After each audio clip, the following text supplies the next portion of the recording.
The implementations code lens for TypeScript shows the number of implementations of interfaces and abstract classes. You can also use the implementations code lens to then browse to the implementations themselves.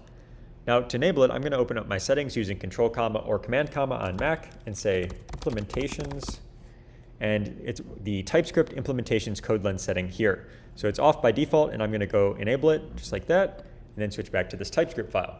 And you can see that after enabling this setting, we have a new code lens showing up above interfaces here, and it is listing off the number of implementations of these interfaces. You can browse up and see another interface also has that code lens. Now, if we actually want to browse to some of these implementations and explore how this interface is being implemented, we can just click on the code lens. So now we can actually browse through, and we get this inline peek view that is showing the implementations here. I can expand this out, see another implementation. And if I want to actually jump to one of these implementations, I can just double click on it.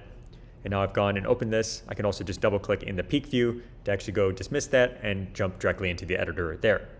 So as I mentioned, this also works for abstract classes. I find that the implementations code lens is a good way to explore your code base and discover how an interface is being used within it.